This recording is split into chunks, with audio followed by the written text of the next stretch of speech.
Bismillahirrahmanirrahim.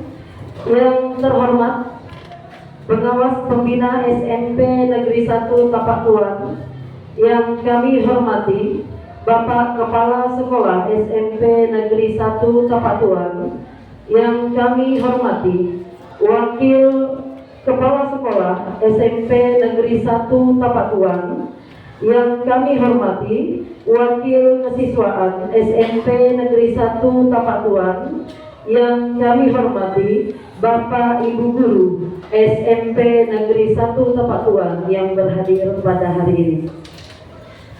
Bismillahirrahmanirrahim. Alhamdulillahirabbil alamin, wassalatu wassalamu ala asrofil anbiya'i wal mursalin wa ala alihi wa ashabihi ajmain.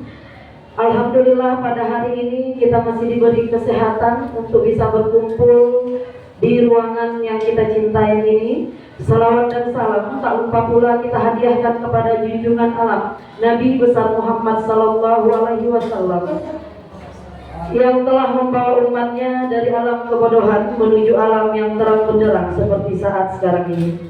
Acara diseminasi aksi nyata budaya positif calon guru penggerak angkatan 7 Kabupaten Aceh Selatan di SMP 1 Tapak Tuan dimulai. Memasuki acara yang pertama, pembukaan, marilah sama-sama kita melafazkan Al-Basmalah. Bismillahirrahmanirrahim. Memasuki acara selanjutnya, kata sambutan. Yang pertama, kami mohon kesediaan Bapak Kepala Sekolah SMP Negeri 1 Tapak Tuan kepada Bapak Muklis SPD FIS. Kami persilahkan dengan segala hormat.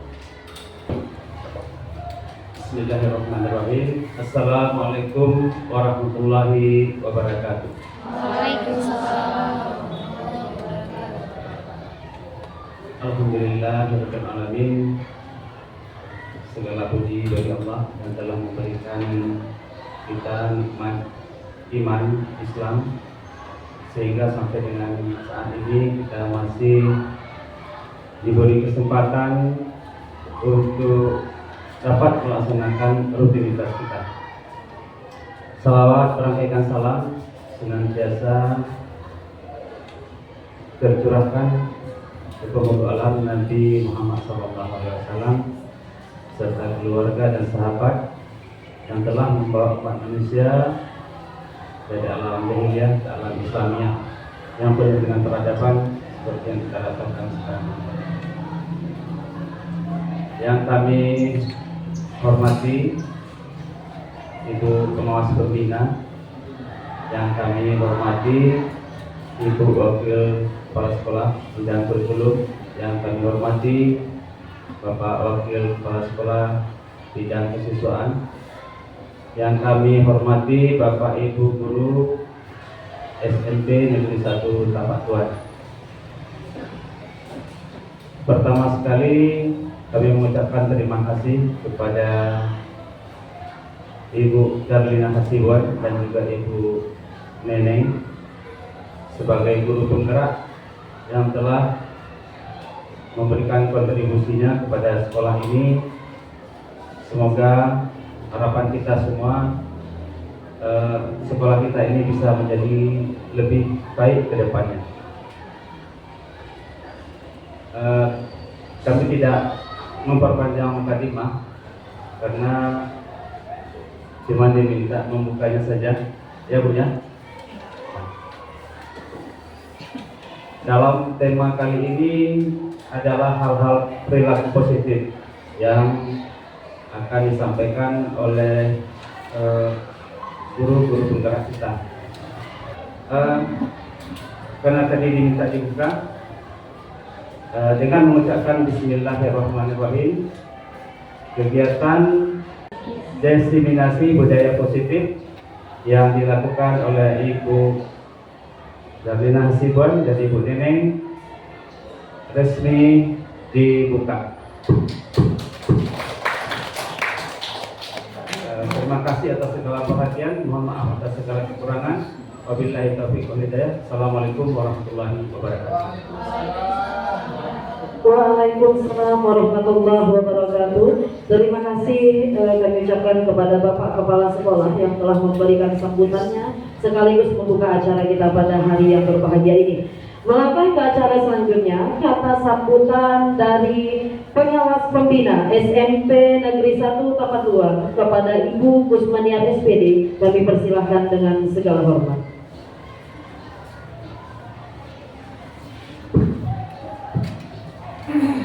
Bismillahirrahmanirrahim. Assalamualaikum warahmatullahi wabarakatuh. Waalaikumsalam warahmatullahi wabarakatuh. Puji dan syukur marilah sama-sama kita panjatkan kehadirat Allah Subhanahu wa taala, karena pada hari ini kita masih diberi rezeki Nabi sehingga kita bisa berkumpul di sini dalam rangka diseminasi budaya positif yang dilaksanakan oleh ibu-ibu sebagai calon guru penggerak angkatan 7 Kabupaten Aceh Selatan. Selawat beriring salam tidak lupa pula kita sanjung-sanjungkan dari Nabi besar Muhammad SAW yang telah membawa umatnya dari zaman jahiliyah ke alam yang penuh peradaban dan ilmu pengetahuan seperti yang kita nikmati sekarang ini. Yang saya hormati Bapak Kepala SMP Negeri 1 Tapak Turan, Bapak Mutris SPDD. Yang saya hormati Bapak Ibu Wakil Kepala Sekolah SMP Negeri 1 Tapak Turan. Yang saya hormati Bapak Ibu Dewan Guru SMP Negeri 1 Tapak Turan. Dan yang saya banggakan ibu-ibu calon guru penggerak Kabupaten Aceh Selatan yang berasal dari sekolah yang kita cintai ini.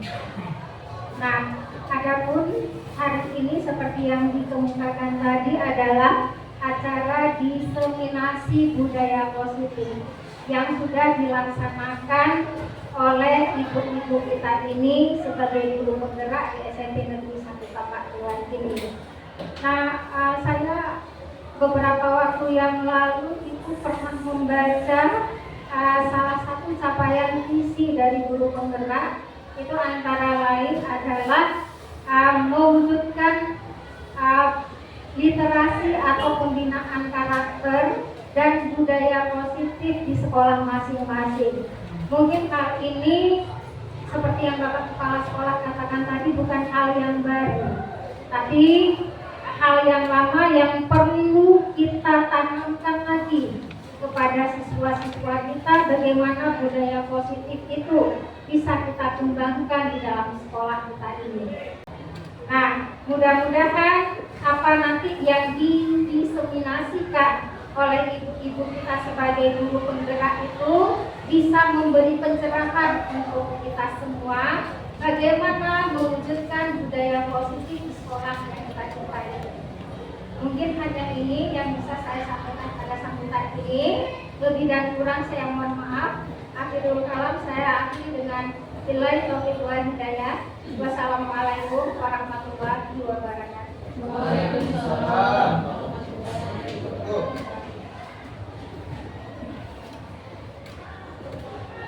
Terima kasih kami ucapkan kepada Ibu Pengawas Pembina SMP Negeri 1 Tapak Tuan. Melangkah ke acara selanjutnya, acara inti yaitu diseminasi aksi nyata budaya positif calon guru penggerak angkatan 7 Kabupaten Aceh Selatan oleh Ibu Neneng Cutrisnawati SPD dan Ibu Darlina Hasibuan SPDI. Kepada ibu-ibu kami persilakan dengan segala hormat. Baik, terima kasih Bapak Ibu telah berkenan hadir untuk pada hari ini. Yang ingin kami sampaikan di sini sebelum kita mulai acara, yaitu kami di sini di depan sini bukannya berarti kami ini Ingin menggurui. iya, Bukan tetapi ingin menggurui. kami hanya ingin berbagi informasi saja. Mana tahu dengan adanya informasi tentang budaya positif ini, besar harapan kami Bapak Ibu dan kita semua bisa menerapkan di sekolah kita yang tercinta ini. dan sama-sama kita terapkan supaya sekolah kita ini menjadi sekolah yang lebih lagi di mata masyarakat. Sebelumnya kita ice breaking. Iya, ice breaking dulu Bu Neneng ya, ice breaking. Kayaknya nggak bisa double di mic-nya. Iya, kami mohon kesediaannya untuk berdiri Bapak Ibu, untuk berdiri sebentar karena udah mau jam-jam. Iya sedikit saja. Nanti, ayo Pak Yedi, saya luar biasa apresiasi kepada Bapak Ibu guru kami yang berhadir pada hari ini. Iya, nanti kalau saya bilang halo, jawabannya hai. Kalau saya bilang hai, jawabannya halo. Setelah itu sama-sama kita pagi. Setelah itu nanti akan saya sambut, mana semangatmu? Ini semangatku. Mana suaramu? Ini suaraku.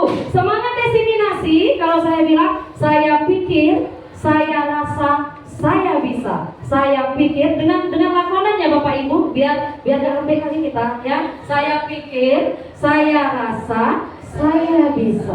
Oke ya, bisa kita mulai? Ya, semangat sekali. Hai. Halo. Pagi. Mana semangatmu? Ini semangatku. Mana suaramu? Ini suaraku. Semangat diseminasi. Saya pikir, saya rasa, saya bisa. Iya, beri tepuk tangan untuk kita semua. Terima kasih Bu Ibu. Silakan duduk kembali. Ya, untuk slide yang pertama, saya berikan kesempatan kepada teman saya, Ibu Neneng Sutrisnawati. Baik, terima kasih Bapak Ibu, semangat sekali ya. Sepertinya semoga sampai akhir nanti semangatnya tetap terjaga seperti ini. Baik Bapak Ibu, ini adalah destinasi modul 1.4 kami yang wajib kami informasikan kepada sekolah kami di SMP 1 Satuan ini. Yang pertama mungkin sebelum kita lanjut ke materinya, ini saya ingin sampaikan dulu tujuan pendidikan menurut Bapak pendidikan kita, yaitu Bapak Ki Hajar Dewantara. Siapa Bapak Ibu pendidikan kita? Ki Hajar Dewantara. Nah, beliau mengatakan, Bapak Ki Hajar Dewantara mengatakan bahwa pendidikan itu adalah, guru itu adalah hanya menuntun siswa dalam mendapatkan kodratnya. Hanya menuntun siswa. Nah, di sini artinya beliau mengatakan bahwa kita ini sebenarnya sebagai petani. Apa fungsi petani? Petani misalnya petani menanam jagung. Nah, pada saat kita menanam jagung, kita guru sebagai petaninya, murid kita atau siswa-siswi kita itu adalah hanya sebagai benih jagungnya. Nah, di sini kita hanya bisa melakukan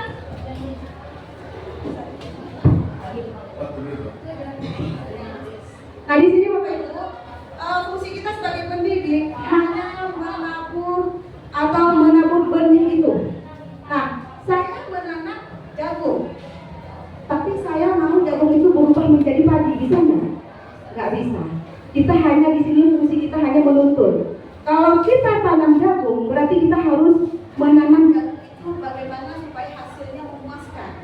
Benih itu menjadi jagung yang berkualitas, yang berkelas.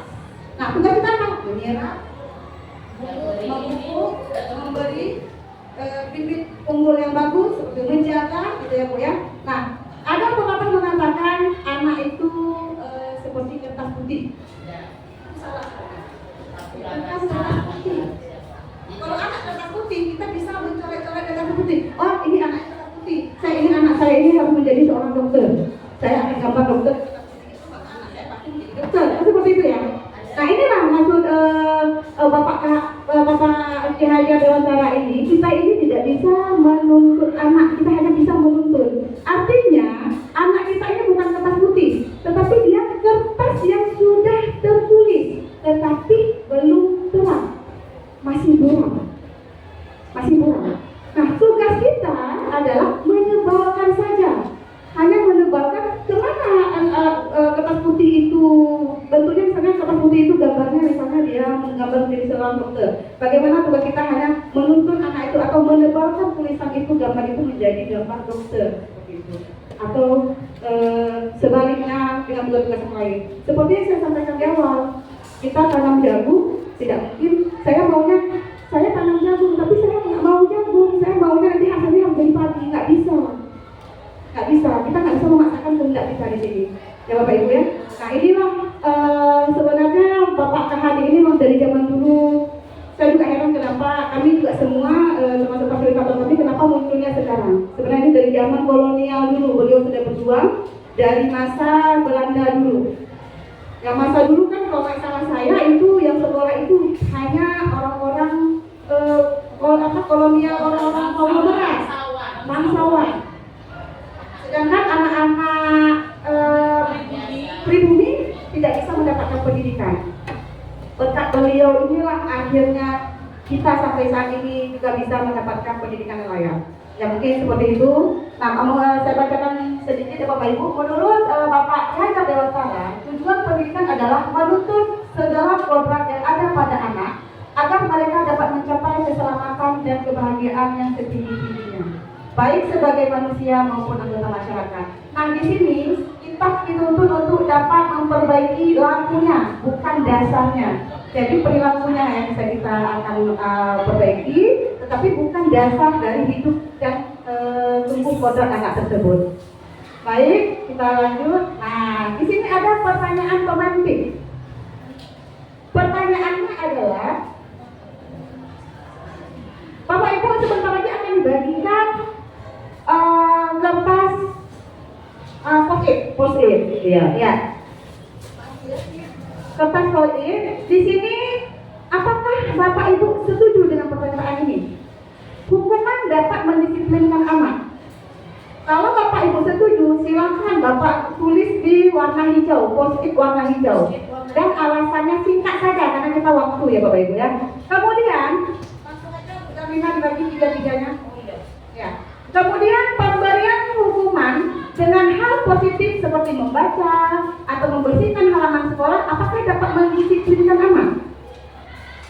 Yang selama ini kita lakukan. Selanjutnya yang ketiga itu boleh di kertas berwarna apa Bu Damina? Berwarna kuning. Enggak, yang hijau poin 1, yang 2 warna kuning, yang 3 warna pink. Cepat Bapak Ibu ya, supaya kita bisa lanjut. Yang ketiga, pemberian penghargaan apakah dapat meningkatkan motivasi belajar anak? Seperti itu. Oke, kita tunggu Bapak Ibu selesai, kita akan tempelkan di depan dan akan kita bahas bersama. Sudah? Bisa saya bantu tempelkan? Udah nih.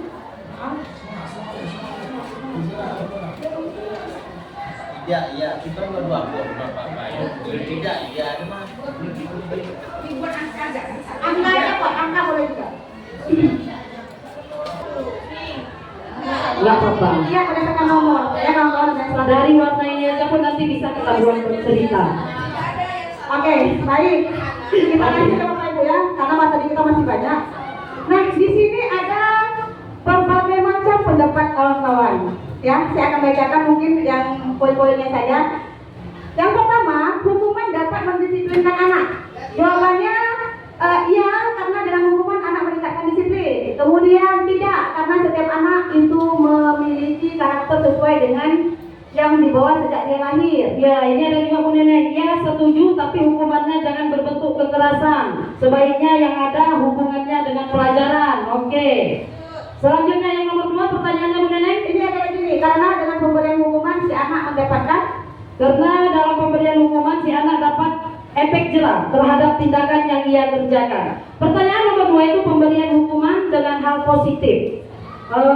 Seperti membaca atau membersihkan halaman sekolah dapat meningkatkan disiplin anak. Banyak jawaban teman-teman kita, beberapanya ada yang iya Bu Neneng, ada yang setuju, ada yang tidak.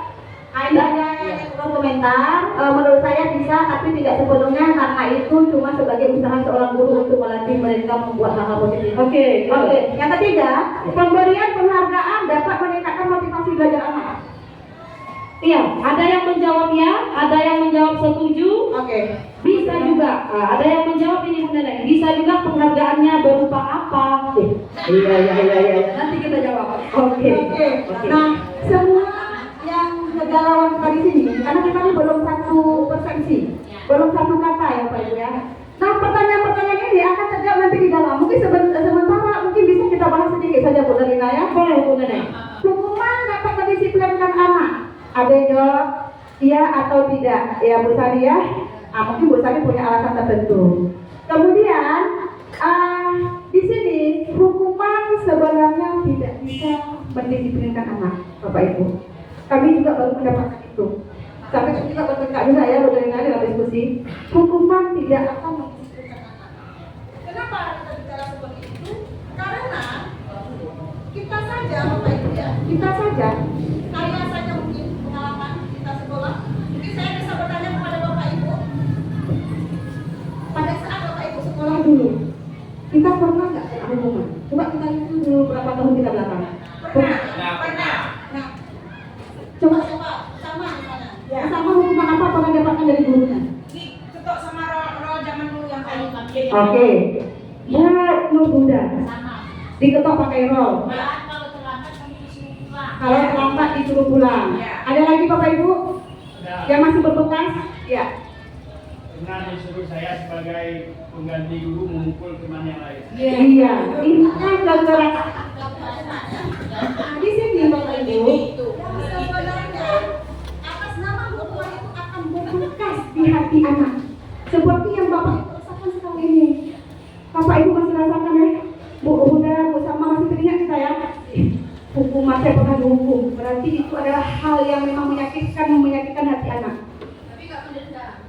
Tidak dendam, tapi teringat, membekas. Tidak sakit hati, tapi membekas di hati.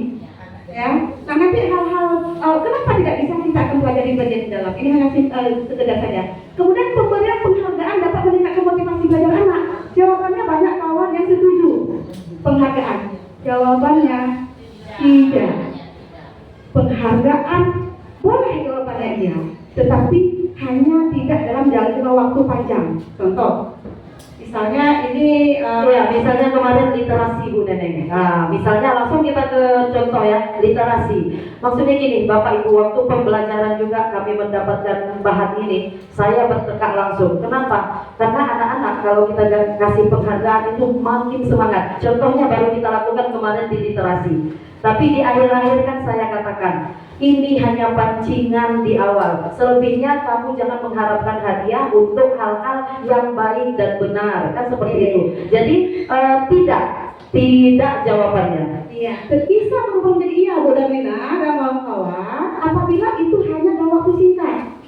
Contoh seperti ini, Bu Darmina melakukan literasi kemarin, akhirnya contoh apa gini lah. Siapa yang masuk tepat waktu ke dalam kelas, ibu akan memberikan, ini pelajaran saya matematik, saya beritahukan kepada anak-anak ibu, hari ini ibu akan buat peraturan. Siapa yang cepat masuk, saya akan kasih 2 permen yang masuk tepat waktu. Nah kebetulan di hari itu, besoknya lagi saya masuk, itu anak-anak semua tepat waktu, semua dapat permen. Misalnya ya Bapak Ibu ya. Nah saya tidak datang, saya sakit, digantikan oleh Bapak Adi Purnomo. Itu tidak akan berlaku karena anak hanya ingin imbalan.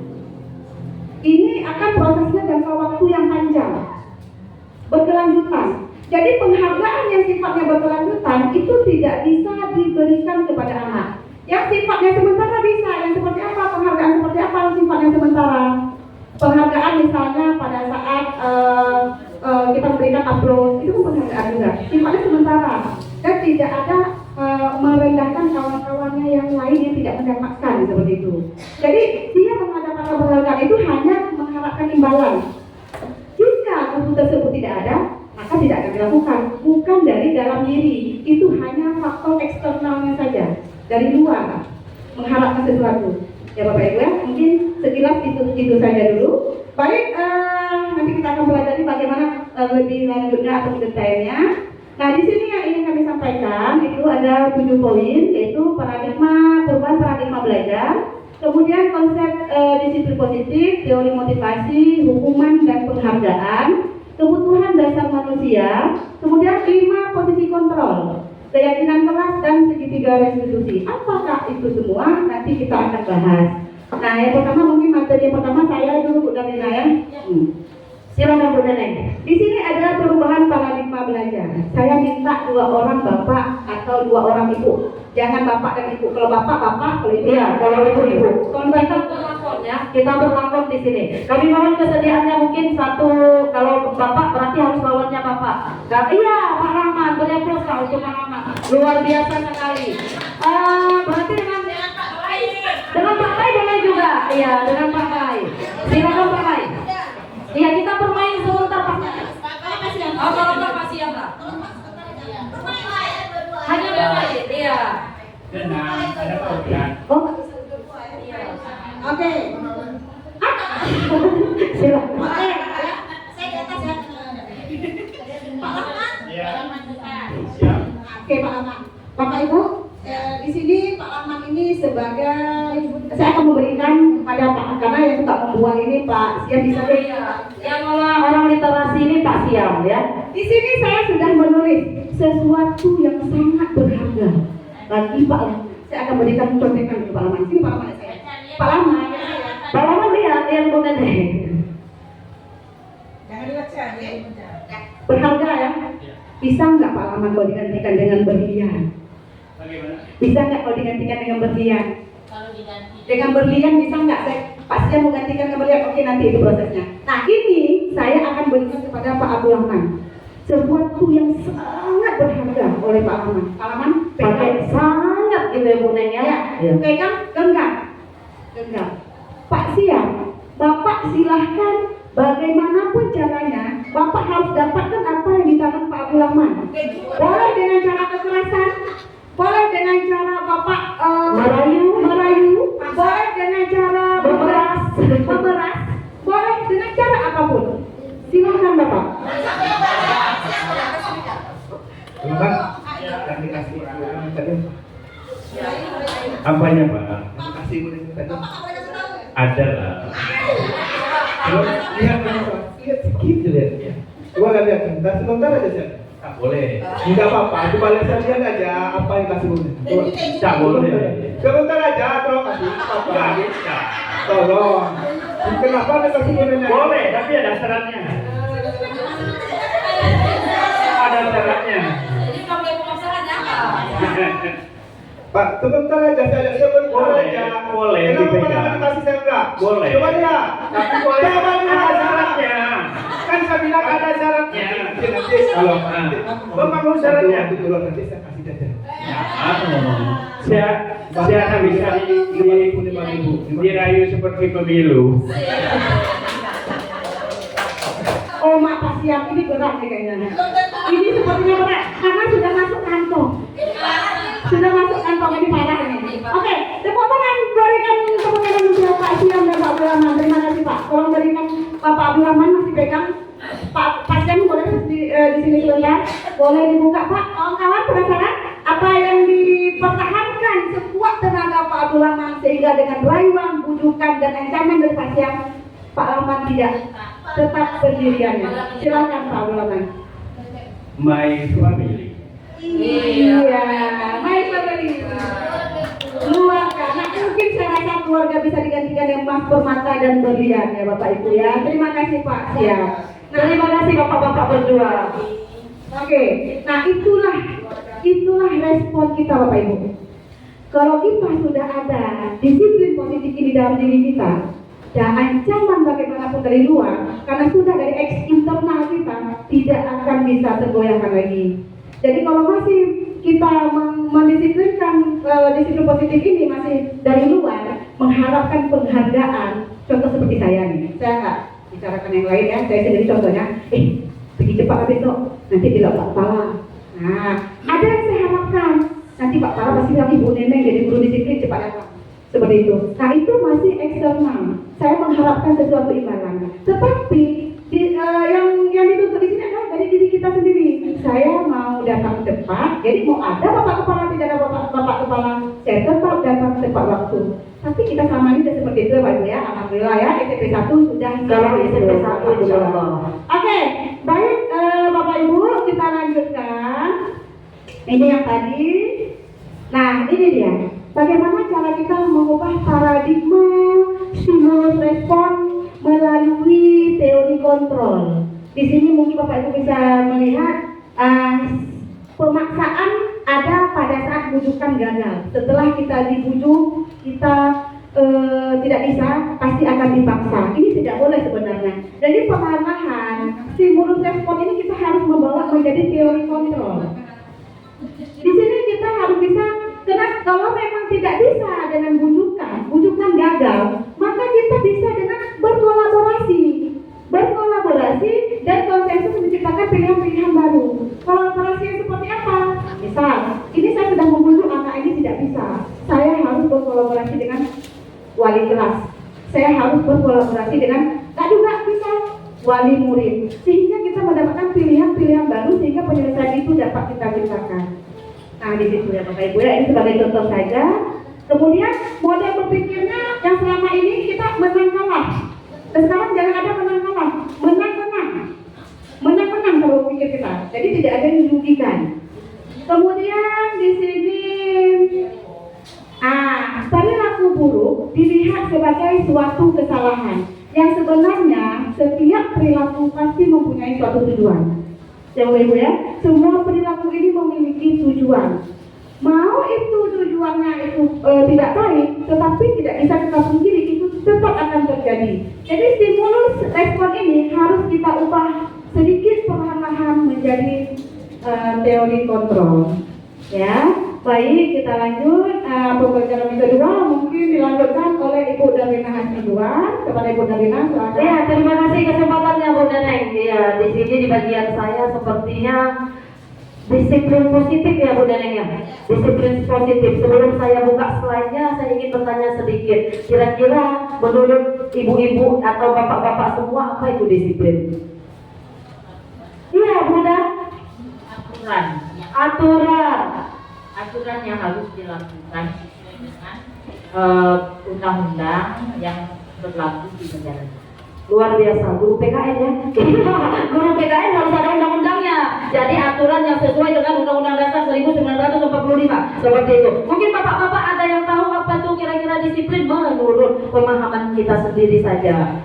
Iya, boleh. Saya cuma menambahkan kalau di sini menurut saya disiplin itu arahnya lebih kepada perilaku.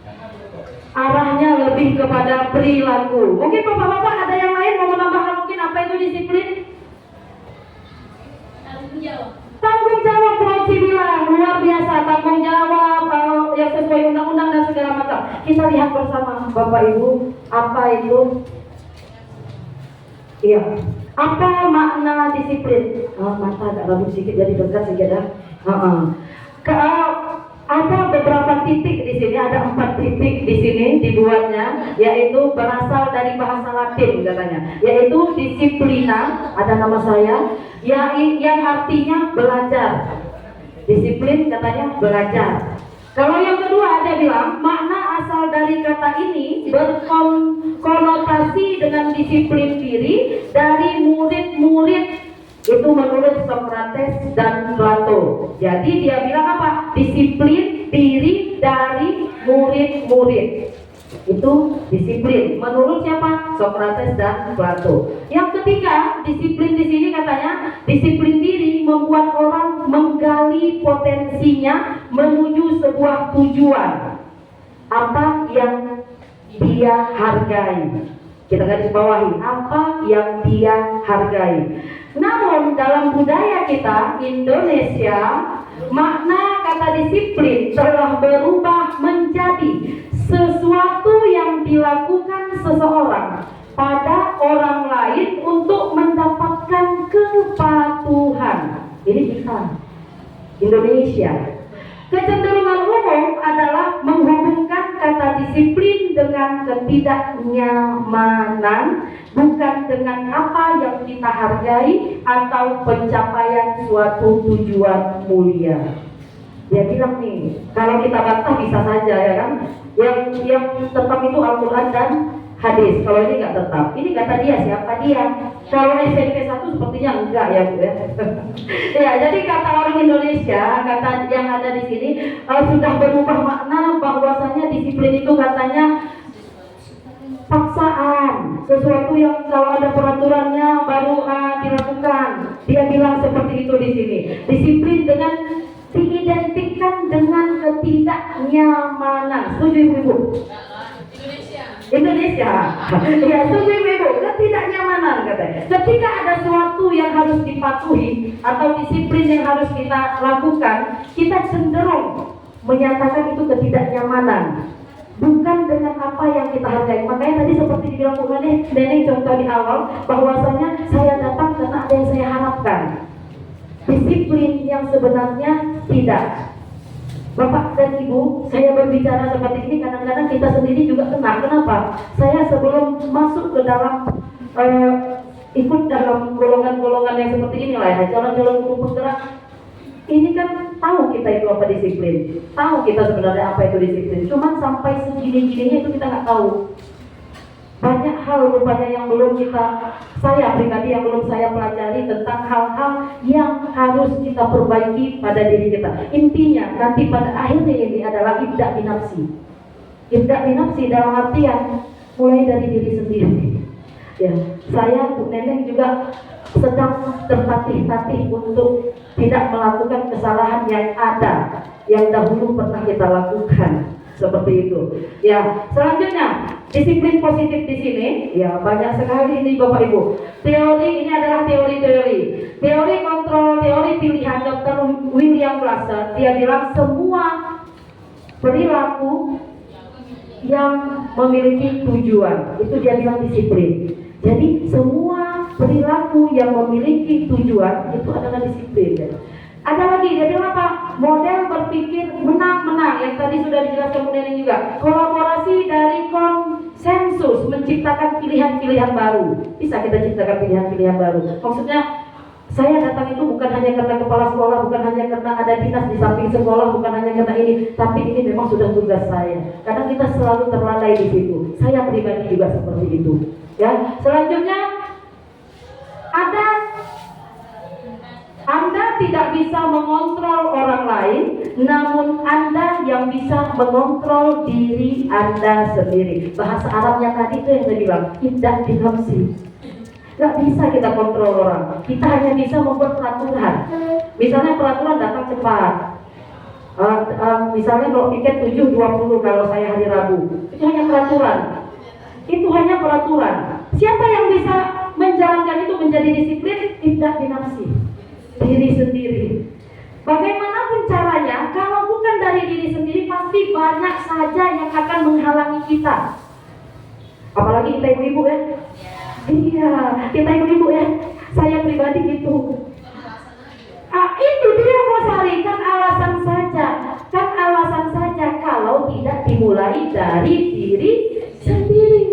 Jawaban tadi udah dijawab Rosari, kan alasan saja kalau tidak dimulai dari diri sendiri. Ini dia disiplin yang sebenarnya. Berarti kita sadar ya untuk melakukan pelanggaran. Ini ya Bu, setelah kita melihat dia Bu ya. Selanjutnya apa dia bilang di sini? Makna disiplin, belajar kontrol diri dengan menggali potensi kita agar tercapai tujuan mulia, yaitu sesuatu menjadi seseorang yang kita inginkan berdasarkan nilai-nilai yang kita hargai. Sama kayak di atas. Kalau saya bilang disiplin ini bahasa saya sendiri itu sudah jelas, tidak binafsi. Mau secantik apapun peraturan, mau sehebat apapun peraturan, mau sekeren apapun yang sudah kita diskusikan, tapi kalau tidak dari diri sendiri, bakal akan ada penghalang. Bakal ya. Karena kenapa? Kita saja sudah nggak percaya diri. Ya Allah, hari Rabu nih jam 7.20 saya piket 7.20 pula. Mana anak ini, mana suami ini, mana ini itu, mana apa segala macam. Tapi karena nggak dari diri sendiri. Tapi kalau dari diri sendiri, dari malam-malam itu sudah di-set. Bangun nanti. Akhirnya nanti akan jadi korban, ada juga yang dikorbankan. Intinya disiplin adalah tidak binafsi. Mulailah dari diri kita sendiri. Saya juga memulai ini Bapak Ibu. Iya Bapak, silakan. Ini boleh kayak gini ya? Boleh ya? Oh, kita sampaikan dulu. Oh iya, kita sampaikan dulu. Oke, selanjutnya. Iya, selanjutnya pembelajaran ketiga, teori motivasi hukuman dan penghargaan. Lagi Bu Neneng. Ya agak-agak gitu ya Bapak Ibu, namanya CGP-nya 2. Alhamdulillah juga sih. Bapak Ibu nggak bosan lihat saya terus. Dan Bu Darlina. Sebaliknya. Oke, kita lanjut ya Bapak Ibu ya. Di sini ada teori motivasi hukuman dan penghargaan seperti yang saya sampaikan tadi di awal ya. Ini sebenarnya sudah kita bahas sekilas tadi di awal. Kita lanjut. Nah di sini. Teori motivasi perilaku manusia. Di sini ada motivasi eksternal, itu dari luar, seperti yang saya sampaikan tadi. Itu misalnya untuk menghindari ketidaknyamanan hukuman. Jadi apa yang akan terjadi apabila saya tidak melakukannya? Ini kalau saya nggak berbuat, saya pasti akan dapat hukuman. Kan seperti itu. Itu dari luar itu sebenarnya, bukan dari dalam. Memang kita yang berpikir, kita yang mengatakan, dari dalam diri kita yang mengatakan, tetapi itu sebenarnya adalah hanya motivasi eksternal saja. Ini jika saya tidak melakukan itu, maka saya akan mendapatkan hukuman. Kemudian lanjutannya, apa yang akan saya dapatkan apabila saya melakukannya? Motivasi eksternal juga. Kalau saya melakukannya, pasti saya mendapatkan penghargaan, pasti saya akan mendapatkan hadiah. Seperti itu. Kemudian, nah, bagaimana untuk motivasi internal? Motivasi internal itu adalah motivasi untuk menghargai diri kita sendiri. Contohnya apa? Saya akan menjadi orang yang seperti apa bila saya melakukannya. Jadi kita mencerminkan kalau saya melakukan itu, maka saya pasti akan menjadi pribadi yang lebih baik lagi. Saya pasti menjadi orang yang lebih disiplin. Jadi dari dalam untuk diri kita sendiri. Seperti itu ya, Bapak Ibu ya. Kita lanjut. Nah, di sini menurut Bapak pendidikan kita, merdeka itu bukan terlepas dari perintah. Tidak terlepas dari perintah, terutama ini tentang merdeka, lepas semua, bebas, gitu ya, bebas. Nah, bukan itu sebenarnya. Tetapi merdeka itu adalah merdeka untuk memerintahkan diri kita sendiri. Itu yang sangat sulit. Termasuk kami sendiri mungkin hanya bisa berbicara seperti ini, tapi kita akan mencoba. Nah, di sini kita mempunyai satu kasus. Kasus ini saya rasa Bapak Ibu akan bisa memecahkan karena kita sudah mendapatkan di awal tadi. Iva kurang menguasai pelajaran matematika, sehingga pada saat pelajaran tersebut berlangsung, dia lebih banyak berdiam diri atau menggambar di buku pelajarannya. Pada saat guru matematikanya masuk, Pak Seno, menanyakan pertanyaan Iva menjadi guru. Pak Seno menanyakan pertanyaan kepada Iva, tiba-tiba dia datang. Coba kamu yang tadi Pak jelaskan, coba kamu jawab misalnya. Dia gugur. Kemudian pada saat gugur, seluruh kawan-kawan itu menertawakan dia. Kemudian Pak Seno pada saat itu membiarkan teman-teman Iva menertawakan Iva yang tergagap dan malu luar biasa. Dan malahan meminta Eva untuk maju ke depan dan menunjukkan hidungnya karena tidak bisa menjawab pertanyaan dari Pak Seno. Jadi setelah dia gugup di tempat duduknya tadi ditertawakan oleh teman-teman, Pak Seno nyuruh lagi maju, kamu maju, pegang hidung, karena dia mendapatkan hukuman karena dia tidak bisa menjawab pertanyaan tadi. Nah, dan anak-anak pun tertawa melihat Eva di depan kelas memegang ujung hidungnya. Menurut Bapak Ibu, ya. Nah ini, apakah Bapak Ibu setuju dengan tindakan Pak Seno terhadap Eva? Ya, Bu Sari. Iya, alasan. Ya, assalamualaikum warahmatullahi wabarakatuh. Waalaikumsalam. Kalau berdasarkan kasus tadi, saya pribadi mungkin juga teman-teman berpikir sama sekali tidak setuju. Mengapa? Nah ini yang jadi alasan ya. Kenapa? Tadi kan di awal sudah dikatakan kodrat anak itu sama, kita yang mengarahkannya. Jadi dia tidak bisa pun ada latar belakangnya. Tadi kan alasannya dia tidak belajar ya, atau apa tadi? Bukan, alasannya sebelum itu tadi saya lihat di kasus tersebut. Jadi kita tahu dulu latar belakangnya apa. Mungkin dia lagi ada masalah atau dia sedang ada musibah atau apa. Pokoknya terlepas dari itu, saya tidak setuju karena yang namanya seperti itu malah menjatuhkan mental anak. Malah itu secara tidak langsung itu adalah bully yang paling parah. Karena itu yang membuli langsung gurunya. Ya, jadi anak-anak itu mendapat contoh langsung dari si gurunya langsung yang seharusnya digugu dan ditiru malah memberikan tindakan yang malah membuat dia mentalnya menjadi jatuh. Baik, terima kasih Bu Sari, ya bagus sekali. Terima kasih banyak Bu Sari. Nah, yang Bu Sari sampaikan tadi itu benar Bapak Ibu. Ada yang namanya nanti segitiga restitusi Bu Sari. Permasalahan itu bisa diselesaikan dengan seperti Bu Sari katakan tadi, kita prosesnya, bagaimana proses itu nanti ada di tahap berikutnya tadi segitiga restitusi namanya. Ya, kemudian apakah menurut Bapak Ibu tindakan Pak Seno terhadap Liva adalah sebuah hukuman atau konsekuensi? Enggak, pertanyaannya adalah apakah itu hukuman atau konsekuensi? Iya, Bu. Iya Ibu, silakan. Nah, nggak apa-apa, nanti kita bahas. Ayo, silakan Ibu. Ya, kalau menurut saya Pak Seno itu bukan memberikan hukuman, tetapi membuat anak menjadi beban mental, menjadi tambah parah. Ya, konsekuensi yang diberikan. Baik, terima kasih Ibu Nuruda, bagus. Nah, mungkin boleh saya langsung ya menunggu waktu ya Bapak Ibu ya. Hukuman dan konsekuensi itu berbeda ya Bapak Ibu ya. Kita harus paham dulu apa itu hukuman, apa itu konsekuensi, baru kita bisa menjawab. Oke, ini saya pending. Setelah nanti saya akan kembali, turun dulu ke Setelah ada teorinya baru bisa terjawab. Ya. Nah di sini ada tindakan guru, beberapa tindakan guru. Mencatat 100 kali di dalam buku kalimat saya tidak akan terlambat lagi karena terlambat ke sekolah. Dia itu catat sama gurunya. Apakah menurut Bapak itu hukuman atau konsekuensi? Ya, ayo kita jawab, hukuman atau konsekuensi Bapak Ibu? Hukuman. Oke. Benar, ya, benar, itu adalah hukuman. Tapi karena tidak ada yang di laptop, saya langsung lanjut aja ya. Lari mengelilingi lapangan basket 2 kali karena terlambat hadir di sekolah. Menurut Bapak Ibu, Apakah itu hukuman? Bagus Bapak Ibu ya, mantap. Ini adalah poin kedua, lari mengelilingi lapangan itu adalah hukuman. Kita lanjut. Murid diminta untuk push up 15 kali karena tidak menggunakan masker sekolah. Konsekuensi atau hukuman? konsekuensi apa hukuman? Saya konsekuensi karena ada poin diminta. Ada dua, berarti Bu Neneng, ada dua kubu. Ya, ini adalah saya kuatkan sedikit. Murid diminta untuk push up 15 kali karena tidak menggunakan masker ke sekolah. Ini adalah hukuman Bapak Ibu. Konsekuensi itu kita lihat nanti saya akan bahas ya. Kita bahas dulu. Menggantikan kertas tugas teman yang telah dicoret-coret. Gimana Pak Nana? Gimana Pak Nana? Itu konsekuensi yang dilakukan oleh seorang siswa karena telah mencoret kertas temannya. Dia gantikan hukuman. Konsekuensi dari perbuatan yang dia lakukan.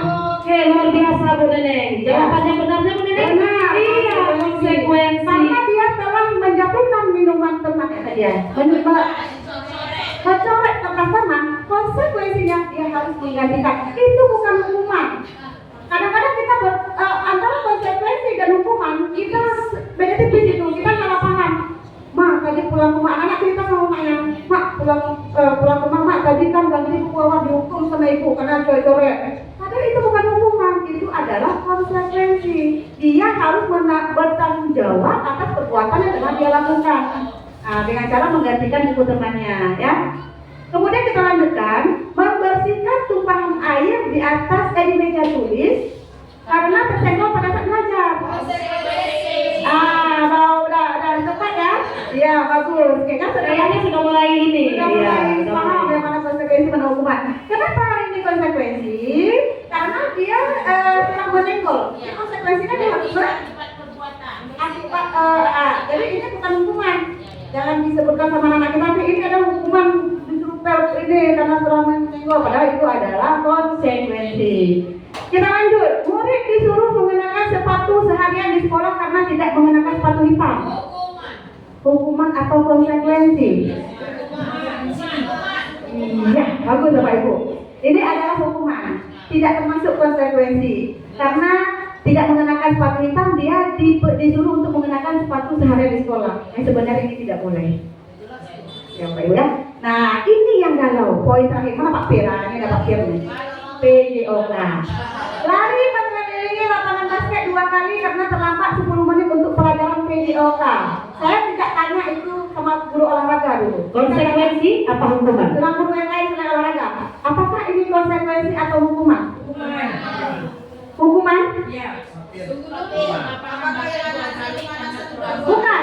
Dari mengelilingi lapangan basket 2 kali karena terlambat 10 menit untuk pelajaran PJOK.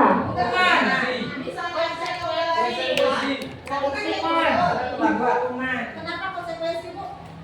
Karena itu akibat kelalaiannya itu sama dengan Sekarang saya ganti. Kalau itu Bapak Ibu katakan konsekuensi, guru olahraga kita saja. Ya, langsung ke target Bu Neneng ya. Kalau menurut saya itu hukuman Bu, karena memang keterlambatan 10 menit dalam orang sudah melakukan pelajaran, sudah dimulai pelajaran dia terlambat, itu satu hukuman bagi dia untuk mengelilingi lapangan. Terima kasih Pak Fir. Nah, kegalauan kita akan kita jawab bersama. Kalau saya ubah video menjadi matematik, berlari mengelilingi lapangan basket 2 kali karena terlambat 10 menit untuk pelajaran matematika, itu adalah hukuman. Tetapi lari mengelilingi lapangan basket 2 kali terlambat untuk pelajaran video bukan hukuman, tetapi konsekuensi. Kenapa? PJOK. Kemudian untuk Pak Revi, ya bagus, dengan dulu dah. Kalau ini saya kata ya. Berarti yang anak-anak sebelumnya udah lari duluan kan? Udah ikut lari. Kita ini karena dia mau tidak mau dia akan olahraga ikut pelajaran Ya benar begitu. Berarti kan anak-anak yang udah lari kalau kamu ya. Nomor terakhir itu sama dengan nomor 3. Murid diminta push up 15 kali menggunakan masker di sekolah. Beda Bu. Beda. Di sini Bu, bedanya gini Bu. Ada ini pelajaran. Kalau di sini lari mengelilingi lapangan basket 2 kali karena terlambat 10 menit untuk pelajaran bahasa Indonesia, ini merupakan hukuman karena dia bukan pelajaran PJOK. Kata kuncinya adalah mata pelajarannya, Di Bu. sini kuncinya. Kata kuncinya. Iya, cuma mungkin ketika itu mereka kan di lapangan. Di sini kan konsep apa tadi? Di situ lari mengelilingi lapangan. Pemanasan. Makanya saya sudah dari awal saya akan terjadi sejarawan di sini, tapi kita sudah iya, ya intinya ini adalah karena pelajaran PJOK. Tetapi apabila dia lari di lapangan, pelajaran selain PJOK itu adalah hukuman. Ya Bapak Ibu ya. Oke, baik. Pas PJOK materi, tadi ya PJOK-nya dalam ruangan, kan dia cuma hukuman. Iya. Iya, baik Bapak Ibu ya, kita lanjut ya. Kita lanjut dulu, kita lihat Apa perbedaan hukuman dan konsekuensi? Hukuman itu sesuatu yang menyakitkan harus terjadi. Seperti kita tadi dihukum oleh guru kita pada saat SD, sakit hati kita teringat sampai sekarang, membekas ya. Kalau konsekuensi, sesuatu itu harus terjadi. Dia sifatnya yang sementara, akan hilang. Kemudian membuat anak sakit fisik maupun hati untuk jangka waktu yang lama. Contoh seperti di awal saya sampaikan tadi, kita sampai udah umur berapa sekarang masih teringat. Kalau untuk konsekuensi membuat anak merasa tidak nyaman hanya dalam waktu jangka pendek. Disuruh nak tadi, aja dia sudah besoknya lupa. Kemudian hukuman anak membenci kedisiplinan, bukan malah anak akan semakin disiplin. Dia akan semakin membenci kedisiplinan. Anak menghargai kedisiplinan apabila itu konsekuensi. Nah, hukuman itu termasuk paksaan. Kalau konsekuensinya dia adalah hanya stimulus tanggapan. Apa stimulus tanggapannya terhadap apa yang sudah dia tumpahkan tadi? Apa stimulus tanggapannya atas terhadap apa yang telah dia coret tadi? Seperti itu ya. Tanggung jawab di sini ya, betul Bu. Kemudian mendorong anak menyakiti diri sendiri. Di sini mendorong anak agar mudah menyesuaikan diri, ya. Kemudian hukuman itu konsep diri yang buruk, konsekuensi konsep diri yang baik. Hukuman anak belajar untuk menyembunyikan kesalahan. Nah, di situ itu paling bahaya. Karena dia takut kena hukuman, kesalahan dia perbuat tadi akan dia tutupi. Sebenarnya itu tidak boleh. Kalau di sini anak akan belajar untuk mematuhi peraturan. Nanti kalau saya nggak patuhi peraturan, konsekuensinya ini, dia akan lebih bisa berpikir seperti itu. Kemudian hukuman, marah, merasa bersalah, dipermalukan, merasa tidak dihargai. Anak tidak akan dihargai, dia merasa kita permalukan karena dia telah kita hukum. Kita hukum suruh bersih WC. Apa ini itu paling bahaya, ya, paling tidak boleh itu. Kemudian konsekuensi, kehilangan hak, dibuat tidak nyaman, dialihkan untuk sementara. hanya sifatnya untuk sementara. Jadi memang itu seperti hukuman kecil, tapi itu sifatnya tidak jangka waktu yang panjang. Pak Ibu ya. Nah, setelah itu keterangan yang kedua, Ibu Anas guru SD. Ini adalah penghargaan. Ibu Anas guru SD mendapatkan masalah. Murid-muridnya tidak bisa tertib berdiri antri di pintu kelas dan selalu berebutan masuk ke dalam kelas setelah jam istirahat. Ini tentunya sangat mengganggu proses pembelajaran, di mana kelas tidak dapat dimulai tepat waktu.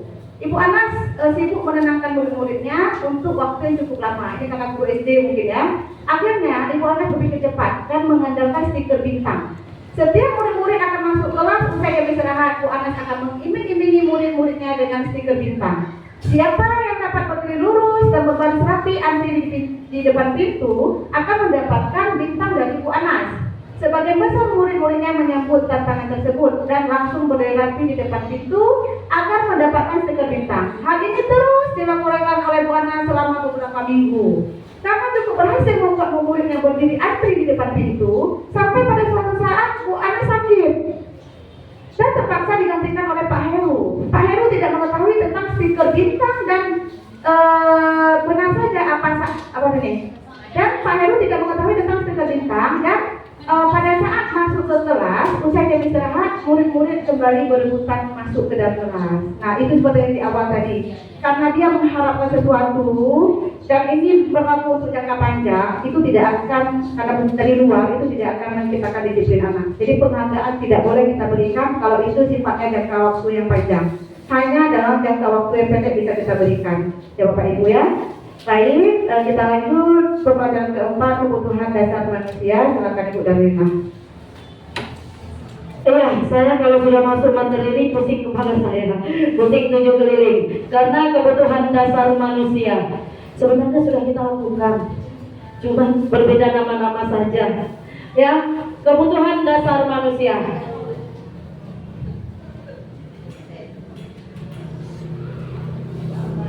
Pertanyaan pemantik, gak usah lagi, udah banyak bertanya tadi di kami ya. Kita baca Bu.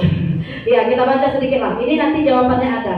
Ibu Ambar, guru wali kelas 7A di SMP Pelita Hati sedang bingung menghadapi ulang. Salah satu ini kalau kayak gini-gini cocoknya menganalisis kita ada Pak Mul. Menghadapi ulang salah satu murid di kelasnya, Doni namanya. Ya. Beberapa anak di kelas 7A telah datang padanya dan mengeluhkan Doni yang sering meminta bekal makan siang mereka dengan paksa. Jika Anda menghadapi situasi seperti Ibu Ambar, apa yang akan Anda lakukan? Menurut Anda, kira-kira apa alasan Doni melakukan hal itu? Nanti kita jawab setelah pariwara berikut. Ya. Kebutuhan dasar manusia. Saya bingung ketika saya sikit-sikit gitu. Ya. Kebutuhan dasar manusia. Realitasnya kebutuhan setiap orang berbeda. Kebutuhan itu harus kita ingat. Realitanya kebutuhan setiap orang berbeda. Kita harus berusaha memahami pandangan orang lain tentang dunia. Setiap orang memiliki gambaran yang berbeda. Sudah disampaikan di awal oleh Bu Neneng bahwasanya Ki Hajar Dewantara mengatakan yang seperti tadi, kita mau nanam padi jangan harapkan yang tumbuh itu kangkung. Ya. Jadi ini dia, ada kembali. Jadi kebutuhan dasar manusia itu apa? Kita juga kan manusia. Anak-anak yang kita didik juga manusia. Kebutuhan dasar mereka ini. Yang pertama, dia bilang apa? Bertahan hidup. Kadang-kala anak-anak kita yang berbuat onar itu dia bertahan hidup. Bertahan hidup. Maksudnya apa? Bertahan hidup di sini itu kaitannya nanti dengan sandang, pangan, apalagi iya papan, psikologis dan sebagainya. Ini untuk bertahan hidup. Maksudnya gini, anak-anak kita kan berbeda mereka. Mungkin ada si kaya, ada yang sedang, ada yang miskin. Nanti ini bisa kita analisis dari pertanyaan Bu Ambar tadi. Yang kedua, anak-anak. Karena kita di sekolah langsung anak-anak saja bahasanya. Anak-anak kita ini butuh kasih sayang dan rasa diterima. Kasih sayang saya yakin dan percaya guru SMP 1 sudah berlebih kasih sayangnya kepada anak-anak SMP 1 Bapak Tuan, dan bisa rasa diterima. Ini yang kadang kita agak lari kita nih. Bisa nggak kita terima anak yang kayak gitu? Bisa nggak kita terima anak yang seperti ini, yang tidak sesuai konsekuensi, yang tidak sesuai gambaran kita, yang tidak kita berharapkan dia seperti ini, ternyata dia seperti ini. Bisa nggak kita terima? Jadi ini ada di kebutuhan dasar mereka. Ada di kebutuhan dasar mereka. Tanpa kita sadari, kadang-kadang kita skip itu, kita melewatkan itu. Selanjutnya, penguasaan. Anak-anak itu kadang-kadang dia bersifat penguasa. Kadang kita nggak tahu, misalnya kenapa anak ini, si Dika ini seperti ini. Rupanya pada diri dia, kebutuhan dasar dia itu bersifat penguasa. Selanjutnya ini apa? Ada kesenangan. Ada kesenangan di sini. Kesenangan ini apa maksudnya? Anak-anak itu kadang-kala kita masuk lagi ya. Kadang-kala ketika kita mengajar nggak enak aja rasanya kayak gitu ya. Apa? Mungkin saja dia nggak senang dengan kita. Jadi efek kesenangan itu rupanya itu kebutuhan dasar. Jadi misalnya, makanya kita sebagai guru, saya udah mengerti, kita ibu-ibu bapak segala macam udah ngerti juga. Kita mau masuk ke kelas itu kita harus disenangi dulu. Caranya sebenarnya 1000 cara kita sudah lakukan. Namun yang namanya artis, ada haters, ada lovers. Saya selalu bilang ke anak-anak itu, ada artis itu, ada yang dicintai, ada yang dibenci, tergantung pandangan kamu. Tapi sebenarnya kebutuhan itu kebutuhan dasar. Kesenangan itu kebutuhan dasar. Ketika dia tidak senang dengan kita, dia akan melakukan tingkah-tingkah yang ada pada dirinya. Kebutuhan dasar dia itu sebagai penguasa. Dan ada juga kebutuhan dasar ini, ada kebebasan. Kebebasan. Banyak ya, anak-anak kita banyak kebutuhan dasarnya ini, banyak ini kebebasan. Kalau kita analisis satu-satu, kebebasan, mereka ingin merasa, maksudnya mereka ingin bebas berkreasi gitu. Apa maunya dia? Tapi sebenarnya ini kebutuhan dasar ini nanti akan bisa kita arahkan, karena kita sebagai guru seperti yang dikatakan Ki Hajar Dewantara, kita menuntun. Kita menuntun. Bisa nggak kita disenangi? Bisa. Bisa nggak kita disenangi biar supaya kebutuhan dasar ini terpenuhi? Bisa nggak kita disenangi? Bisa. Mungkin saja dengan cara kita mengubah gaya ngajar kita mengubah cara pandang kita kepada anak-anak. Anggap ajalah yang membuat onar di kelas itu sebagai ibadah untuk kita, sehingga kita bisa senyum dalam mengajar seperti itu ya. Itu saya pelajari juga dari guru senior gitu. Ibadahkan saja seperti itu ya. Ini kebutuhan dasar. Jadi pertanyaan yang pemantik tadi, pertanyaannya, apa yang akan Anda lakukan jika seperti ini? Mungkin saya minta dua responden, dua orang bisa menjawab ini. Ibu Ambar, guru wali kelas 7A di SMP Pelita Hati, sedang bingung menghadapi ulang salah satu murid di kelasnya. Berapa anak di kelas 7A telah datang padanya dan mengeluhkan Doni yang seringkali meminta bekal makanan siang dengan paksa. Jika Anda menghadapi situasi seperti itu, apa yang akan Anda lakukan? Menurut yang ini tadi, kira-kira ibu-ibu, si anak tadi kebutuhan dasar apa yang paling ada pada dirinya?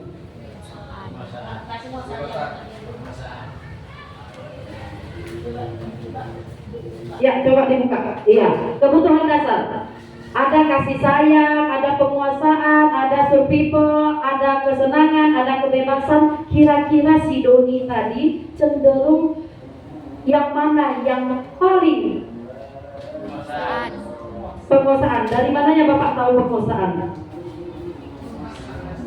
Karena si Doni sering meminta bekal makanan dengan paksa.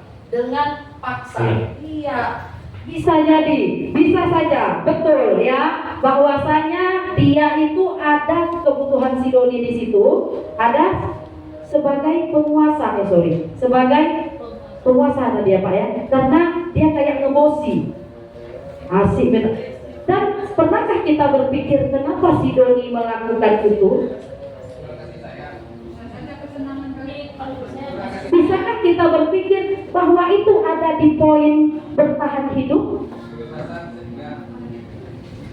Kan tadi bertahan hidup seperti saya bilang, sandang pangan tadi. Mungkin saja dia di rumah nggak makan, mungkin saja orang tuanya nggak ada apa-apa di rumah, sehingga kebutuhan dasar dia kan nggak terpenuhi ketika di kelas. Dia melihat kawannya. Jadi semua yang ada di depan ibu bapak ini semua akan ada di cerita Muhammad. Makanya oleh karena itu, kenapa segala masalah yang kita hadapi harusnya kita lihat dulu apa penyebabnya, latar belakangnya. Jadi ini maksudnya. Kayak dia tadi, kenapa dia sering ngambil makanan orang? Kita kan nggak pernah berpikir dia mungkin bertahan hidup. Iya, betul. Iya, dan bisa jadi juga dia ingin kasih sayang, dia ingin diperhatikan. Ketika dia membuat masalah, dia akan dipanggil ke ruang guru. Betul? Penguasa, betul seperti dibilang Pak Bin. Udah jelas sebagai pemaksaan. Selanjutnya ini apa? Kesenangan. Mungkin saja itu memang kesenangan bagi dia. Udah, dia sudah bertahan hidupnya, dia orang kaya kok kita pikir. Dia sudah semuanya ada. Berarti apa? Kesenangan. Dia itu kebutuhan dasarnya, dia hanya ingin senang-senang, ngebully orang gitu. Kadang-kala anak-anak kita ini mengebuli orang, itu satu kesenangan dia, dan satu memang dia penguasa, ingin dihargai, ingin dipandang, ingin diakui di dalam kelompok bahwa dia adalah bos, hebat gitu. Selanjutnya kebebasan, ya dia ingin bebas seperti itu. Selanjutnya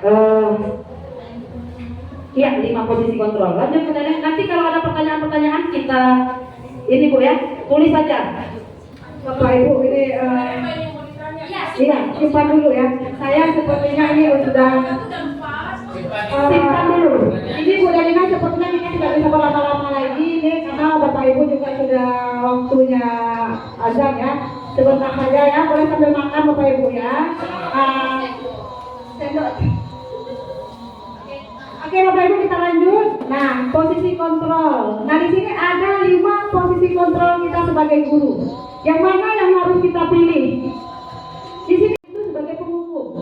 Ada guru itu sebagai pembuat orang lain merasa bersalah, membuat anak itu merasa bersalah. Bagaimana posisinya itu nanti kita lihat. Ada guru itu sebagai teman, ada guru itu sebagai pemantau, dan ada guru itu sebagai manajer. Sebenarnya yang mana yang harus kita pahami? Ini Bu Neneng, kadangkala sebelum kita belajar ini pasti ada yang pernah kita lakukan seperti ini. Ya. Mungkin saja kita menganggap sebagai teman itu wah bagus sekali, sehingga kita kayak teman dengan anak-anak, bisa bersenda dengan anak-anak, kita anggap bagus. Kita lihat Ya, baik. Kita akan lihat. Sekarang guru sebagai guru pemukul. Guru itu berbuat menghardik, menunjuk-nunjuk, menyakiti, menyindir anak. Bukan saja dia akan menyarankan dan berbohong, mengindikan diri dia sebagai pembohong. Kemudian kaitan dengan dunia yang berkualitas itu apa? Murid itu akan meletakkan guru di luar dunia berkualitas bagi dia. Dia akan menyepelekan guru itu, pendidik itu. Apabila kita sebagai guru penghukum di sini. Nah, murid akan berkata, biarkan saja, nanti juga marah-marah lagi ibu itu. Udahlah, nanti juga gitu lagi. Dia akan mendengar dia apa kita katakan, karena dia sudah mengecap, udahlah, nanti juga dia bakal marah-marah lagi. Nah itu. Nah kemudian dampak pada murid itu apa? Akan mengulangi kesalahan yang sama. Itu pasti. Ini bukan kami yang buat-buat Bapak Ibu, yang seluruh Indonesia materi sama. Jadi Bapak Ibu kita lanjut. Nah di sini ada yang untuk identitas gagal kontrol dari luar. Ini adalah guru yang membuat orang lain merasa bersalah. Di sini guru itu berceramah, dia mengatakan seharusnya kamu seperti ini loh, ibu kecewa kamu seperti ini. Jadi anak itu merasa bersalah. Itu sebenarnya nggak boleh, tidak boleh. Ini poin ini akan masuk pada poin kedua yang paling rendah. Guru berkata, kamu seharusnya sudah tahu, ibu lelah sekali mengatakannya. Ibu stres, ibu capek, kamu aja yang ibu seperti itu misalnya. Ini akan membuat orang lain akan merasa bersalah.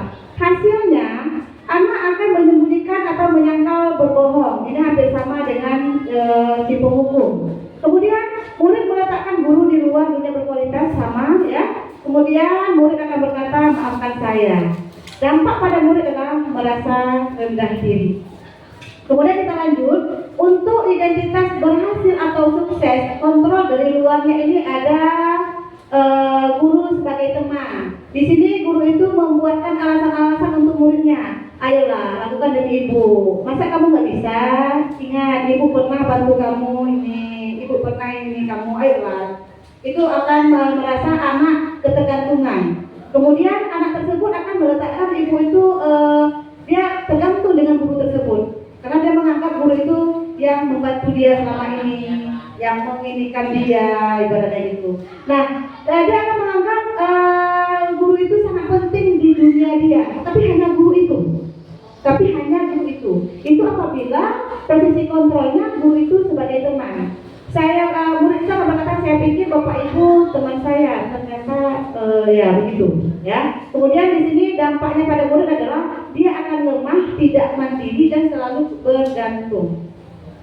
Kemudian pemantau, ada di sini guru berbuat menghitung dan mengukur. Artinya apa? Guru akan berkata, apa peraturannya? Kamu tahu kan peraturan sekolahnya apa? Nah, kemudian hasilnya si murid itu akan menyesuaikan diri bila diawasi, belum dari dalam diri. Apabila diawasi, dia akan berbuat. Apabila tidak diawasi, dia tidak akan berbuat. Kemudian kaitan dengan dunia berkualitasnya adalah murid meletakkan dulu peraturan dan hukum di dunia yang berkualitas. Jadi dia akan menganggap kalau ada peraturan itu guru yang berkualitas, jika ada hukuman atau yang lain sebagainya itu akan menitikberatkan pada sanksi atau hadiah yang apa yang akan dia dapat, begitu.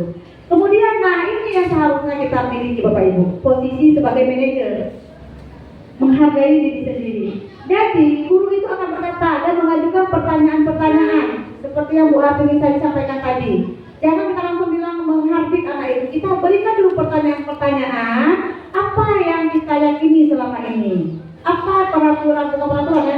Itu kita nanti ada namanya keyakinan kelas.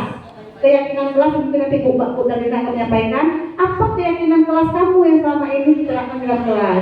Apa yang bisa kamu kerjakan untuk memperbaiki masalah ini? Seperti itu. Nah kemudian hasilnya akan menguatkan pribadi anak. Beda dengan guru si pemantau dan pembuat merasa bersalah, penghukum dan teman. Murid meletakkan dirinya sebagai individu positif dalam dunia berkualitas. Jadi dia menganggap diri dia ini adalah sebagai individu yang positif, ya. Kemudian murid akan berkata, bagaimana caranya ya saya bisa memperbaiki keadaan ini. Nah, dia akan mencari solusinya sendiri. Karena di sini kita hanya sifatnya sebagai manajer. Kemudian dampak yang terjadi pada murid adalah mengevaluasi diri, bagaimana cara memperbaiki diri. Jadi dia akan mencari jalan keluar untuk diri dia sendiri. Kita hanya manajer, menjembatani dia untuk mencari jalan keluar itu. Nah, jadi seperti itu Bapak Ibu ya. Kita berharap semoga posisi kontrol ini kita akan ada di posisi ini. Memang sulit sekali, tetapi kita pasti bisa. Ya Bapak Ibu ya, insya Allah. Mungkin di sini kita posisinya banyak yang di sini sebagai guru, sebagai teman atau guru sebagai pemantau ya. Kalau ini tidak ada kalau kita di sini yang kita banyak ya di teman dan pemantau. Insya Allah kita akan menuju ke manajer perlahan. Saya berharap kawan bisa bekerja sama dengan baik. Baik, ini Bapak Ibu. Membuat orang merasa bersalah itu saya kecewa sekali dengan kamu. Saya rasa ini sudah saya bahas tadi di depan. Kita langsung lanjut untuk pembelajaran yang ke-6, itu keyakinan kelas oleh Bu Dalina. Ya, keyakinan kelas ini sebenarnya sudah kita buat di kelas kita masing-masing, cuman kadang-kala tidak kita dokumentasikan. Keyakinan kelas di sini apa maksudnya? Bisa jadi peraturan kelas gitu ya, Ibu Neneng ya. Ya. Jadi beda peraturan kelas dengan keyakinan kelas di mana? Kalau peraturan kelas itu kadang-kala anak-anak misalnya gini, pakai helm, peraturannya pakai helm. Kalau dia hanya mengikuti peraturan tapi tidak meyakini apa efek dari helm itu, maka dia seperti tadi tidak akan disiplin. Karena disiplinnya orang Indonesia adalah disiplinnya ketika membuat dia tidak nyaman, Dan saya acungi jempol sekali kita di Aceh Selatan. Kalau saya ke Medan, memang mereka itu peraturan peraturan pakai helm. Ketika tidak ada bapak polisi, nggak akan ada yang pakai helm. Tapi di Aceh Selatan luar biasa, ada nggak ada bapak polisi tetap pakai helm. Berarti mereka meyakini bahwa helm itu menyelamatkan kepalanya dari benturan. Jadi beda keyakinan dengan peraturan itu di situ. Misalnya kalau kita membuat keyakinan kelas, sebaiknya keyakinan kelas ini kita buat ketika di awal semester. Nah, sama-sama, maksudnya ini sama-sama kita berubah, nanti yang wali kelas sama-sama kita buat keyakinan kelas. Ya, mengapa kita memiliki peraturan harus menggunakan ya? Ini yang tadi saya bilang. Selanjutnya, ya, ini ada perbedaannya. Kalau peraturan selalu kembalikan buku ke tempatnya. Keyakinan kelas dia berarti apa? Dia tanggung jawab. Kalau dia mengembalikan peraturannya tadi, kan ada nanti misalnya saya membuat peraturan untuk pustaka, kembalikan buku seminggu setelah pinjam. Kalau dia hanya mematuhi peraturan tanpa meyakini peraturan, bunyi peraturan tadi, bisa saja dia lewat. Iya, 2 minggu ke depan dan sebagainya. Selanjutnya, dilarang mengganggu orang lain. Apa keyakinan kelasnya? Menghormati orang lain. Jadi maksudnya nanti gini, yang kita buat itu keyakinan kelas, jangan peraturan kelas. Dan paling tidak kita sebagai wali kelas nanti bicarakan apa beda peraturan dengan keyakinan. Kalau kita hanya buat peraturan anak-anak yang baik hati, maka kamu akan hanya mengikuti peraturan. Tapi kalau kamu meyakini bahwa yang kamu buat itu adalah keyakinan kelasmu, insya Allah dengan ikhlas kamu akan bisa mengikutinya. Seperti itu. Jadi buatlah keyakinan kelas, jangan peraturan kelas nanti pas di dalam kelas. Namun harus tetap kita bimbing juga. Misalnya buatnya bersama-sama, jangan yang buat ibu guru. Nah, misalnya lagi duduk gini, ayo kita buat keyakinan kelas. Misalnya dari kamu si A, apa kira-kira yang kamu masukkan untuk keyakinan kelas? Kan nanti dia berbicara tuh, oh iya Bu, 5S. Apa itu 5S? Sopan, santun, salam, sapa. Seperti itu. Oh iya kamu B, apa kira-kira keyakinan kelas yang akan kita buat di kelas kita? Oh iya Bu, jangan no bullying misalnya. Jadi efek no bullying itu yang harus kamu yakini, bilang seperti itu. Oke, untuk keyakinan kelas saya rasa. Jadi nanti Bapak Ibu kalau kita sudah ini terakhirnya, udah. Oh ya, kalau ini maksudnya kalau sudah keyakinan kelas itu ada di dalam kelas kita, otomatis ini akan menyebar ke sekolah. Ya, dari kecil di dalam kelas, maka peraturan yang di dalam kelas itu kan mereka yakini. Misalnya no bullying di dalam kelas. Kalau anak-anak yang memang meyakini itu keyakinan kelasnya, akan dia bawa sampai ke sekolah. Berarti lingkupnya bisa jadi dia akan besar. Itu saja. Selanjutnya Bu Neneng yang terakhir. Ya, baik Bapak Ibu, sedikit lagi ya Bapak Ibu ya. Nah, ini yang terakhir adalah untuk pemecahan. Oh ya, maaf Bu Neneng belum selesai sedikit ini. Yang keyakinan kelas kita lanjut saja. Segitiga restitusi, saya langsung ke sini. Ini adalah untuk pemecahan masalah anak, kasus anak. Ada namanya validasi kebutuhan. Kemudian menstabilkan identitas dan menanyakan keyakinan. Jadi di sini apabila anak itu mempunyai satu masalah, misalnya dia terlambat datang ke sekolah, kita akan panggil dia, kita sebagai wali kelas. Apa yang kita lakukan pertama? Melakukan validasi kebutuhan awalnya. Kita tanya dulu pada anak, kamu kenapa terlambat? Kamu sudah punya alasan kamu apa? Oh Bu, karena saya telat tidur. Kenapa kamu telat tidur? Ini masuk pada validasi kebutuhan. Kenapa kamu main HP? Ada nggak caranya? Kita yang berikan solusi, dia menjawab. Bagaimana menurut kamu supaya kamu bisa besok datang cepat? Dan ini ya, ada nggak cara lebih efektif untuk mendapatkan apa yang kamu butuhkan? Bisa nggak apa kira? Oh ya Bu, saya usahakan untuk tidur bisa jam sekian lebih cepat. Saya biasa tidur jam 1 malam, saya akan tidur jam 9 malam atau jam 10. Nah setelah kita validasi kebutuhan dia, kita stabilkan identitas dia kembali. Kita bilang, nggak apa-apa nak ya, sebenarnya kita ini ibu juga pernah melakukan kesalahan. Itu menstabilkan identitas anak. Semua orang pernah melakukan kesalahan. Jadi dia tidak menganggap hanya dia saja melakukan kesalahan. Orang lain juga pernah melakukan kesalahan. kesalahan di sini, tapi harus bisa kita atasi kesalahan itu apa. Setelah kita stabilkan identitas anak, baru kita tanyakan keyakinan kelas. Keyakinan kelas yang sudah disampaikan Miss Darina tadi. Kamu tahu kan keyakinan kelas apa keyakinan kelas kamu di dalam kelas? Tidak boleh datang terlambat misalnya. Bisa nggak kamu patuhi itu keyakinan kelas itu? Apa solusinya setelah itu? Nah, jadi ini sebenarnya adalah segitiga restitusi ini untuk penyelesaian masalah anak. Mungkin hanya itu saja ya Bapak Ibu ya. Nah di sini dia yang sudah saya sampaikan tadi. Berhubung waktu juga sudah siang, kita juga masuk sekolah sore Bapak Ibu.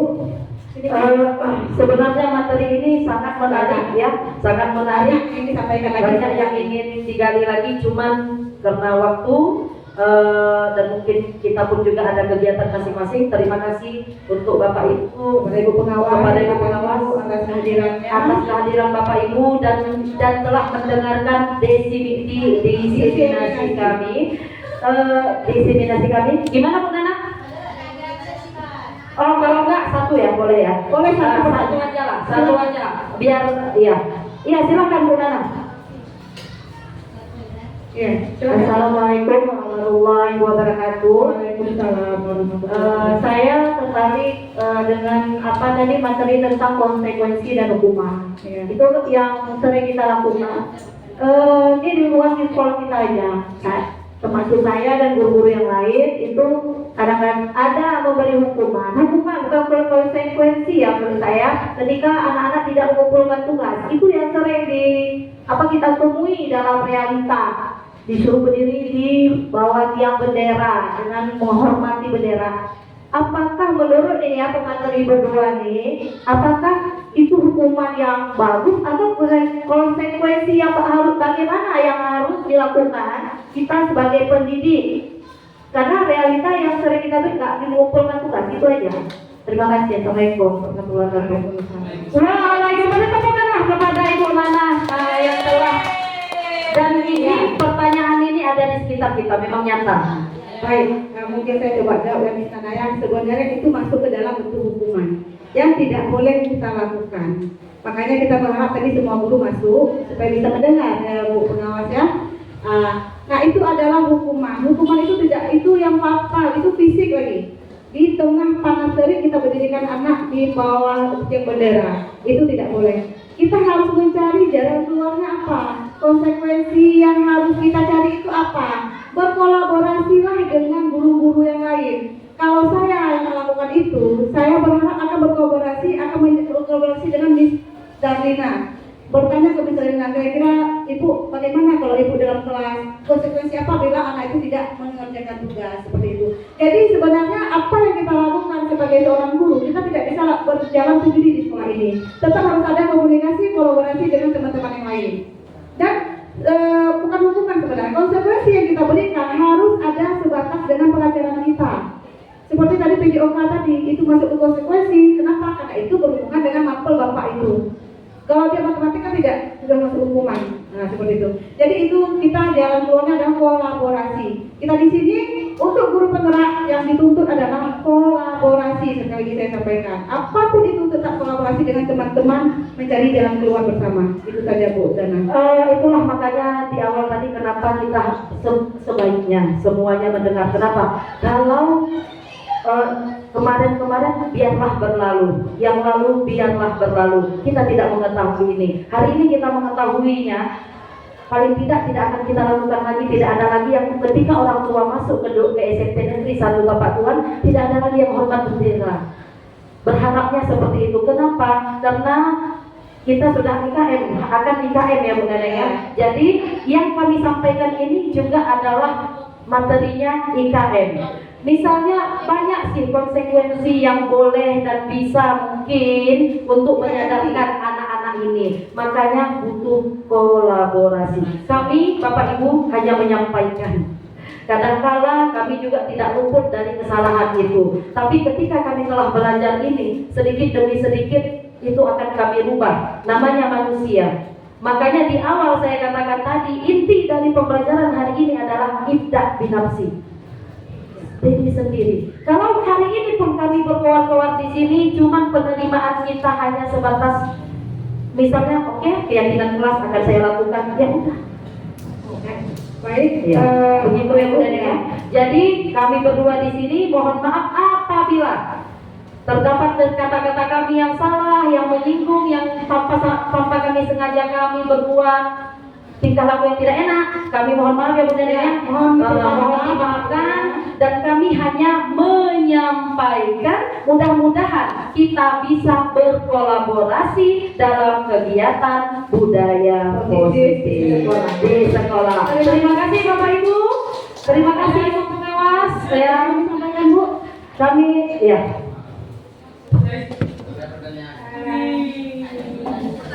Mungkin terakhir Bapak Ibu ya, mungkin saya ingin menyampaikan materi yang diinseminasikan oleh tadi itu adalah materi yang sangat-sangat bagus ya. Seharusnya memang seperti yang dikatakan oleh ibu-ibu guru CGG tadi, kita bisa ambil semua sehingga info ini tersampaikan ke kita semua dan kita di sekolah bisa berkolaborasi untuk meningkatkan budaya positif ini. Mudah-mudahan apa yang disampaikan oleh ibu-ibu calon guru penggerak tadi itu bisa membuka wawasan kita tentang bagaimana menerapkan budaya positif itu di sekolah. Nah, mungkin hanya ini saya akhiri dengan wassalamualaikum warahmatullahi wabarakatuh. Waalaikumsalam warahmatullahi wabarakatuh. Terima kasih dari kami dari Ubula. Kami dari calon guru penggerak. Mohon maaf apabila ada kesalahan. Wabillahi taufiq wal hidayah. Wassalamualaikum warahmatullahi wabarakatuh. Assalamualaikum warahmatullahi wabarakatuh. Alhamdulillah rabbil alamin hamdan lillahi wa hamdika. Ya Rabbana lakal hamdu kama yanbaghi li jalali wajhikal karim wa azimi sultanik.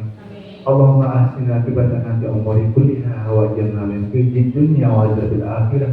Allahumma inna nas'aluka ridhaka wal jannah wa na'udzu bika min sakhatika wan nar.